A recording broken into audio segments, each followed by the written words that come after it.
네, 시청자 여러분 안녕하세요. 주상전화, 주식상담 전화 목요일에 인사드립니다. 여러분들의 영의정 아나운서 권재은, 아나운서 김세영입니다. 네, 오늘 시장도 역시나 부진했습니다. 코스피 시장은 그래도 강보합권에서 마감했지만 오늘 코스닥 지수를 중심으로 낙폭이 정말 깊었던 하루였어요. 2차선 지수들이 정말 급락세 보여줬더라고요. 맞아요. 시장도 안 가고 내 종목은 또 왜 안 가나 하고 싶으신 분들 정말 많으실 겁니다. 그럴 때 저희한테 종목 상담해 주시면 되죠.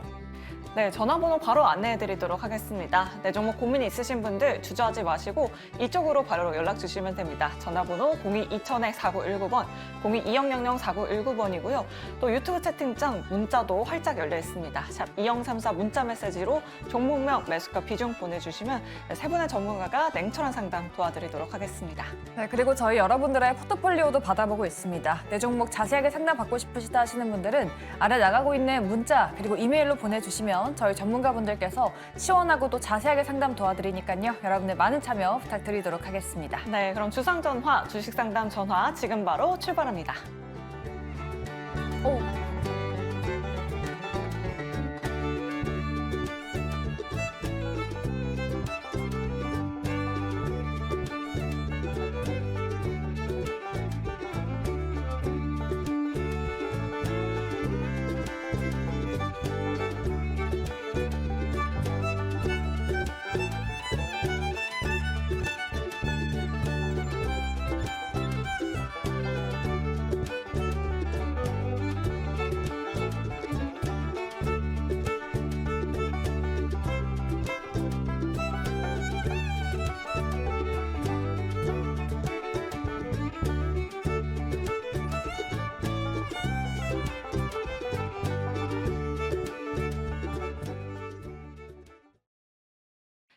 네, 오늘 하루 핫했던 이슈들 살펴보는 하루장터 시간입니다. 자, 오늘 여러분들의 고민 해결사가 되어주실 세 분 먼저 소개해드리도록 할게요. 이화진 과장, 이지은 대표, 이주호 본부장님 나와 주셨습니다. 세 분 어서 오세요. 네, 안녕하세요. 안녕하세요. 네, 그럼 시장 이슈부터 빠르게 짚어보도록 하겠습니다. 첫 번째 이슈부터 바로 만나보시죠. 실적 한파에 배터리가 방전됐습니다. LNF, LG에너지솔루션이 부진한 실적을 발표한 이후에 2차선 지주들 급락세 계속해서 이어가고 있고요. 또 오늘 2차선 지주들의 낙폭이 깊었던 이유, 바로 테슬라의 실적 때문이었는데요. 테슬라 전일 장 마감하고 실적을 발표했는데 매출액이 시장 예상치를 하회했습니다. 시간을 걸어서 급락하는 모습 보여줬는데 이 부분 이화진 과장님께 한번 여쭤보도록 할게요. 테슬라의 실적 어떻게 보셨고, 만약에 오늘 정규장에서도 급락세가 나온다면 내일 국내 증시 2차선지가 또 한 번 흔들릴 수도 있을 것 같거든요. 어떻게 보세요? 네, 물론 테슬라 이제 실적 발표 같은 경우도 사실 그동안 가격 인하를 하게 되면서 이제 마진에 대한 부분도 사실 시장에서는 어느 정도 인지는 하고 있었습니다. 결국에는 올해 가이던스에 대한 모멘텀이 좀 있지 않을까 생각을 하고는 있지만은 사실 결국에는 올해 같은 경우는 향후 차세대에 대한 이제 새로운 신차에 대한 부분들이 적어도 내년쯤에 좀 나올 것으로 보이고 있고, 특히 이번 기가 텍사스 같은 경우도 올해는 다음 차세대 작품들을 위해서 올해는 그 출하량이 조금은 줄어들 수 있다는 측면이 있기 때문에 가격 인하에 대해서 4분기 안 좋은 것도 안 좋은 거지만은 그 이후에 대한 부분도 좀 가이던스가 조금은 좀 낮춰지는 부분이 아닐까. 최근에 관련된 모건스탠도 마찬가지고 테슬라에 대해서 목표가가 하향하는 이제 리포트들이 하나둘씩 나오고는 있습니다. 우리나라 이런 기업들도 에코프로 그룹주들도 다음 달 한 8일쯤에 실적 발표가 있을 것으로 보이고는 있지만은 이미 LNF나 이제 LG의 에너지 솔루션을 통해서라도 계속 그동안 특히 리튬 가격도 빠지고 양극재 판가, 특히 수출 데이터가 계속 꾸준히 지금 안 좋은 상황이기 때문에 과연 물론 에코프로 그룹주들 같은 경우 실적 발표가 끝나고 콘콜에서 최근에 전담 M&A 팀도 꾸린다고 얘기는 하고 있지만은 결국에는 시장 업황 자체가 회복하는 데는 과연 좀 시간이 좀 걸리지 않을까 생각을 하고 있기 때문에 이게 상반기만에 이제 끝나는 게 아니라 올해 한 해 계속 이루어질 수 있다는 측면에서는 결국엔 투심이 좀 회복되기는 제가 볼 땐 쉽지는 않을 것 같다 좀 말씀드리겠습니다. 네, 알겠습니다. 그럼 2차선지 주들 좀 자세하게 짚어보도록 하겠습니다. 테슬라 때문에 빠졌다고 하기에는 LNF가 10% 넘게 급락하고 에코프로 BM도 오늘 급락세 보여줬습니다. 2차전지 관련주들 앞으로 긍정적으로 봐야 할지 좀 부정적으로, 보수적으로 봐야 할지 팻말로 먼저 들어보도록 할게요. 세 분 준비되셨으면 팻말 들어주시죠.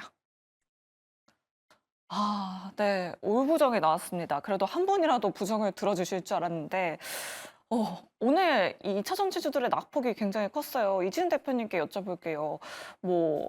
이화진 과장님 의견에 좀 동의를 하시는 건가요?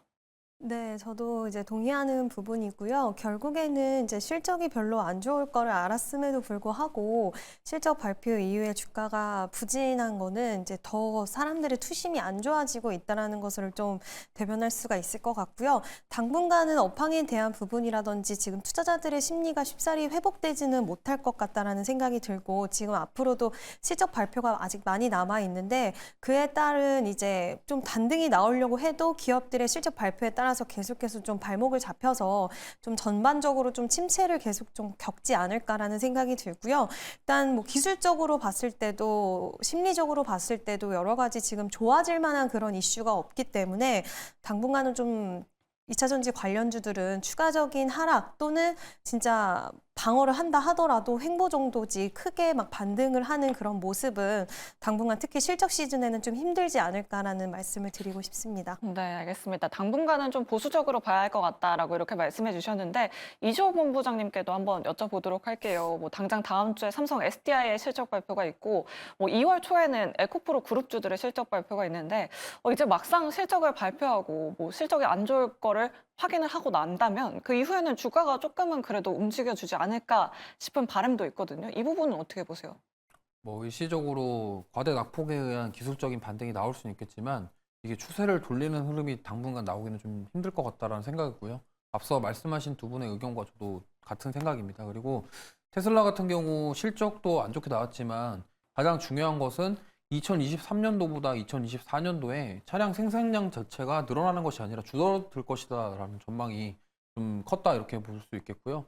그리고 지금 국내 같은 경우는 경제 성장률 자체가 너무 저성장에 대한 우려가 있기 때문에 지금 국내 증시가 어쨌든 더 많이 빠지고 있다 이렇게 보시면 될 것 같아요. 특히나 오늘 중국 증시는 많이 올랐는데 국내 증시가 더욱 더 힘을 못 낸 것은 물론 테슬라의 영향도 있겠지만 전반적으로 우리나라 그런 기업들 그리고 경제 성장에 대한 부분들이 우려가 많기 때문에 그거와 더불어서 겹친 데 덮친 격으로 추가적으로 더 하락이 나오지 않았나 이렇게 생각하고 있고요.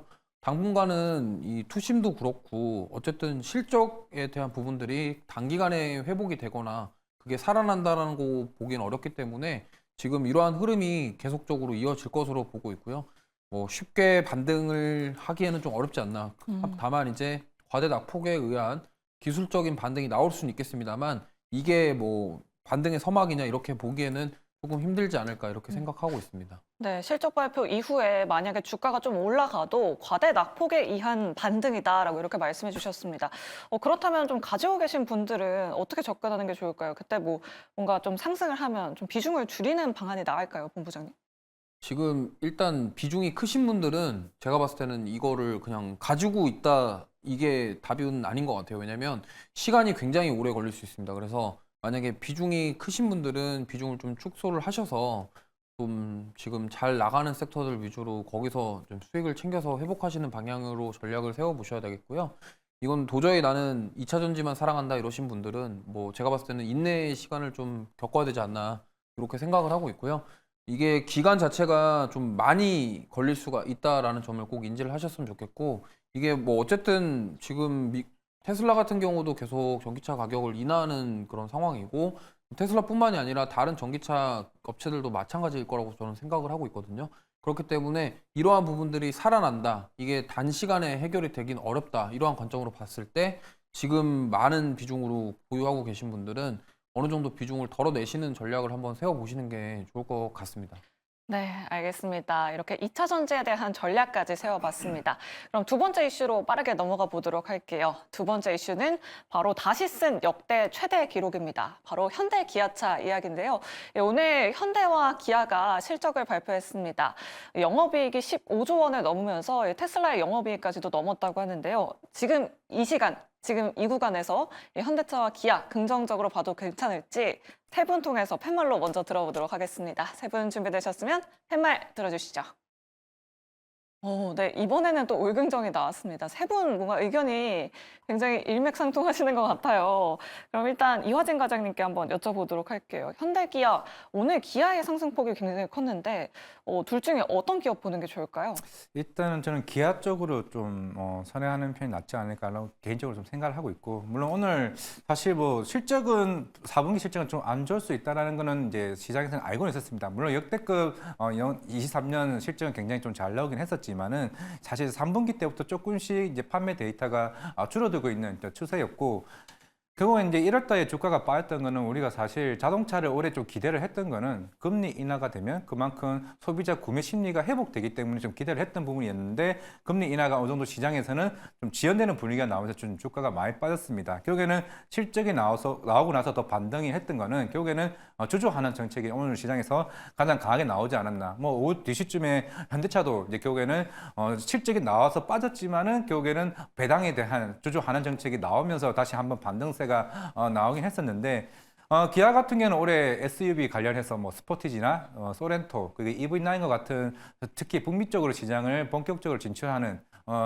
회사이고, 결국에는 북미 시장은 결국에는 SUV가 가장 많이 좀 팔리는 부분이기도 합니다. 작년에도 결국에는 현대차나 기아 같은 경우도 SUV가 생각보다 많이 선전을 했던 부분이 어느 정도 시장에서는 굉장히 조금 긍정적으로 좀 보였던 부분이라 좀 생각을 하고 있고, 결국에는 기아는 이제 올해 뭐 관련된 SUV 판매도 있겠지만은 결국에는 내년부터는 이제 흔히 말하는 PBB 모빌리티를 본격적으로 이쪽 시장에 준비 중에 있습니다. 우버와 실제 MOU를 좀 맺은 상태에서 그동안 제조업 기반의 서비스에서 이제 서비스업으로 인한 그런 관련된 본격적인 성장을 좀 앞두고 있는 상황이고, 한 연간 생산 한 15만 대 정도로 지금 목표를 두고 있는 상황이기 때문에 그만큼 뭐 올해부터는 뭐 EV3도 나오고 EV5도 나온다고 얘기를 했던 만큼 오늘 콩쿠르에서 굉장히 자신감 있는 좀 멘트가 어떻게 보면 기아가 오늘 강한 상승 흐름이 좀 나오지 않았나 생각을 하고 있습니다. 물론 두 회사가 사실 주가의 흐름이 비슷하게 움직이기는 하지만은 오히려 기아가 좀 성장성 측면에서는 오히려 좀 낫지 않을까 좀 생각을 하고 있습니다. 네, 알겠습니다. 기아를 또 최선우주로 꼽아주셨고요. 이지은 대표님께도 여쭤볼게요. 사실 뭐 현대기아는 실적 피크아웃 우려가 계속해서 있었잖아요. 뭐 천장을 뚫을 수 있을지가 관건이었는데 계속해서 이렇게 실적이 좀 우상향할 수는 없잖아요. 그 네. 시점이 언제일지 좀 그러면 단기적으로 이 주가를 봐야 할까요? 저는 그래도 조금 더 단기적인보다는 중기적으로 좀 보셔도 된다라고 말씀을 드리고 싶은 게, 일단은 지금 북미랑 유럽이랑 인도 쪽에서 글로벌 시장에서 판매가 계속 호조가 이어지고 있고, 아까 말씀하신 것처럼 친환경차랑 SUV 자동차가 굉장히 잘 팔리고 있어요. 고부가가치 제품들이 잘 팔리고 있는 부분들이 있는데, 물론 이제 인플레이션이라든지 글로벌 경기 이제 여파이 좀 둔화되다 보면 업황에 대한 이런 걱정스러운 우려감이 좀 있을 수는 있겠지만, 판매에 대한 좀 그러니까 뭐 지역별로 좀 자동차의 타겟을 잘 맞춰서 이제 나라별로 뭐 출시를 한다던가 이런 식으로 해서 판매를 좀 새롭게 하는 부분들을 통해서 또 타파에 나갈 수 있는 그런 부분이 있을 거라고 저는 생각을 해서, 아마 2024년에도 저는 나쁘지 않을 거라고 생각을 하고 있고요. 물론 금리 인하에 대한 기대감이 이제 초반에 굉장히 강했다가 지금 좀 많이 수그러든 상태이긴 하지만, 올해 금리 인하에 대한 부분이 다시 한번 부각을 받았을 때 또 자동차 관련된 종목들은 다시 또 좋을 수 있다라고 생각을 하기 때문에, 이 훈풍은 저는 좀 이어질 수 있을 거라고 생각을 하고요.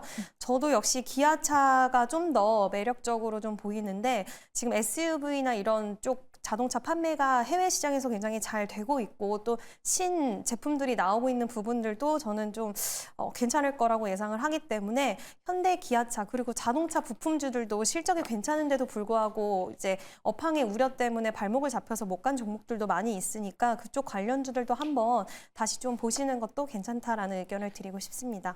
네, 알겠습니다. 자동차 그리고 자동차 부품주들까지 관심 있게 지켜보시면 좋을 것 같습니다. 자, 이렇게 오늘 시장에서 핫했던 이슈들 살펴봤고요. 지금 시간의 거래가 활발하게 이루어지고 있습니다. 어떤 종목들이 올라왔는지 지금 바로 만나보시죠.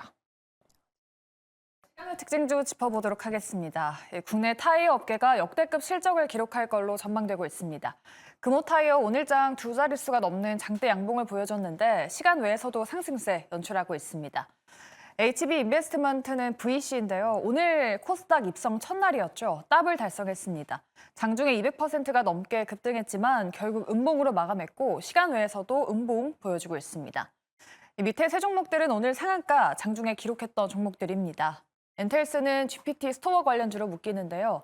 오픈 AI의 샘 올트먼 CEO가 오늘 오후에 방한한다는 뉴스가 전해졌지만 지금 엔텔스는 시간 외에서 주가 약세를 그리고 있습니다.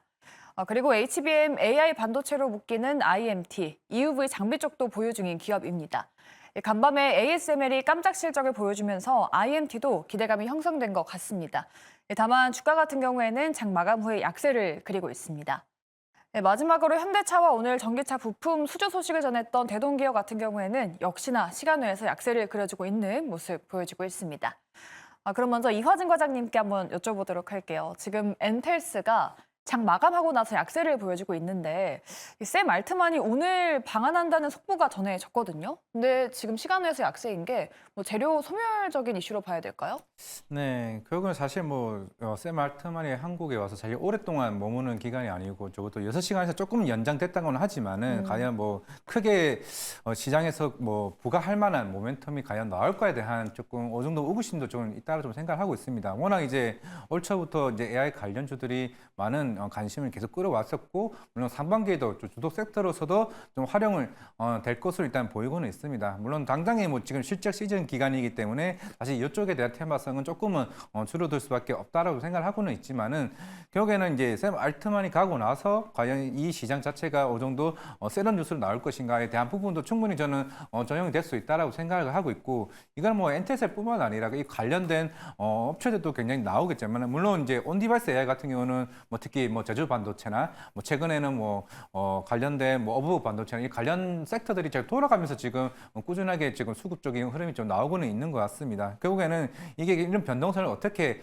대응하느냐에 따라가 좀 굉장히 중요하다고 생각을 하고는 있기 때문에 결국에는 샘 알트만이 가더라도 그리고 다음 주에는 삼성전자 콩콜에서도 AI 반도체 관련해서 얘기가 좀 나올 수 있을 것으로 보이고 있기 때문에 결국에는 이쪽에 대한 흐름은 끝나지는 않았다 좀 말씀드리겠습니다.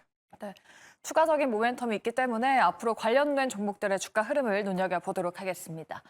네, 다음으로는 금호타이어 한번 짚어보도록 할게요. 이주호 본부장님께 한번 여쭤보도록 하죠. 지금 금호타이어가 시간 외 상승을 보여주고 있는데 타이어 종목들이 올해 실적이 다 좋다고 하더라고요. 근데 주가가 작년 하반기부터 좀 많이 올라오긴 했잖아요. 지금 전망 어떻게 보세요? 일단 타이어 관련 주들은 사실 지금 실적에 대한 모멘텀으로 주목을 받고 있긴 하지만요. 이게 좀 오랜 기간을 보면요. 10년 동안 보시면은 계속 주가는 우하향하고 있습니다. 사실 이게 그때 박지성 선수가 프리미어리그에서 진출을 했을 때 그때 타이어 광고가 엄청 많았었거든요. 네. 여담인데 그때 매수하셨던 분들이 굉장히 많다고 하십니다. 그래서 그때 이후로 지금 사실 차트만 봤을 때는 계속적으로 우하향하고 있거든요. 물론 올해 실적이 좀 긍정적으로 나오면서 상승을 할 수 있겠지만 저는 이게 좀 단기간에 좀 상승이 아닐까 이렇게 생각합니다. 왜냐하면 타이어 산업 자체가 앞으로에 대한 성장성에 대한 부분이 사실 좀 부족하기 때문에 이러한 관점에서 봤을 때는 지금 물론 실적이 좋고 지금 시장이 안 좋다 보니까 이게 최고 실적을 달성하고 그리고 특히나 오늘 현대 기아차들이 실적이 잘 나왔고 이러한 부분들 여러 가지 관점으로 봤을 때는 좀 단기적으로 좀 짧은 기간 동안 추가 상승이 나올 수는 있겠습니다만 크게 봤을 때는 계속 우하향하고 있기 때문에 이러한 부분들을 좀 확인을 하셔서 대응을 하시면 좋을 것 같습니다.